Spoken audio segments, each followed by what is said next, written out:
Citizen Sleeve! Hello, I am Citizen Sleeve, and welcome to another episode of Talking Title Screens.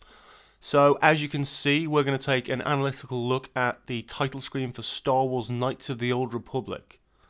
One of the greatest RPGs ever made, in my humble opinion. So let's start with the titling itself.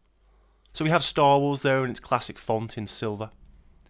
Knights of the Old Republic in a much more elegant and thin font in gleaming gold, with the of the in a little encasement in between shaped round the letters. Now I think what this reflects is quite obvious. A greater, more regal, more opulent time in the Old Republic. That's why there's many knights rather than just a few Jedi. So that reflects the regality of that particular Star Wars period in time. Also notice the sizing changes in the lettering within the titling. So Knights is the largest, easily the most prominent. Of there is a bit smaller than Old Republic. So it shows the importance of each. Knights, that's what you're going to become. That's what this game is about. So that's why that's clearly the most large within the titling. Now let's just talk about the shaping around the outside of that and also the menu options and how they're designed. So, first of all, we've got what looks like a door or a window to a ship almost, and that's shaping behind everything. And then the actual menu items separated into those four sections with the bits around the outside in varying colours of blue, shades of blue, looks kind of like a console. Very sci-fi, but incredibly simple in design. Now let's talk about the cooler, darker, more obvious stuff. So for those of you who have played this game, you will know that that guy there is an Uber Sith Lord called Darth Malak. And along with Darth Revan, he is the central antagonist in Knights of the Old Republic. He's dressed in classic red, with nice fine detail. It looks almost velvet, doesn't it? Again, adding to that kind of regal feel. His cloak gently swaying on the left-hand side, crossed arms, looking intimidating, looking quite powerful, with his stance staring directly at you.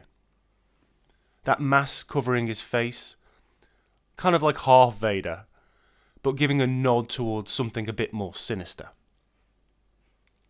Let's have a look at the smoke now and the way that travels across the screen. It's a bit lower on the right-hand side, but is really thick across the bottom of that screen and comes up past Malak on the left-hand side, almost bathing him in that bottom half of smoke. And what this suggests is all kinds of things in meaning terms. Mystery, because we don't know what's going on, we don't really know who he is, we don't know who we are yet in the game, which is pertinent later. But also the darkness. These are Sith. These are dark Jedi. And that really thick, volumetric smoke with the very dark centre definitely represents that. Now, although this is quite a simple title screen, what it does straight away is force you as a player to look at your central villain, the main antagonist you're going to go up against throughout the whole game, the one Sith Lord you want to take down. Now that's quite odd. Normally, you would just have a title screen which represented the world, or the themes, or the narrative. You wouldn't put the villain right up front. So they're like, right, this is Darth Malak. This is the guy you're going to have to try and take down. And I really like that in design terms. Something a bit different. Okay, finally, let's take a listen to the music, shall we?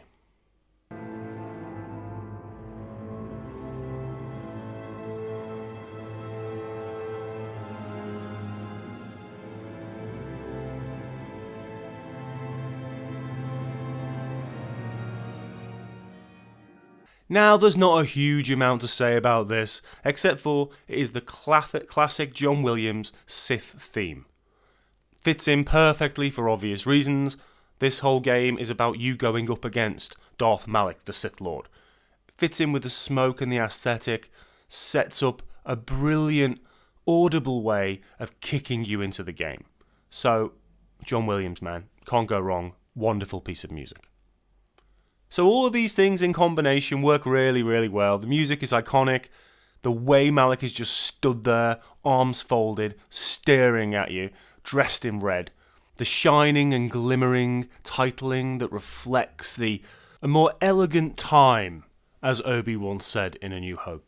And then the general design itself all cohesively pulls together. So it's a really well designed yet quite simple title screen.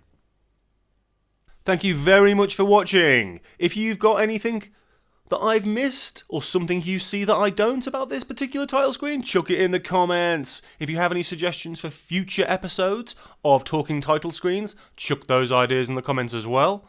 Right then, if you liked the video, hit that like button, maybe even consider subbing to the channel. If you didn't like the video, hit that dislike button. Not everybody likes everything. Take it easy. I shall see you very soon. Citizen Slave!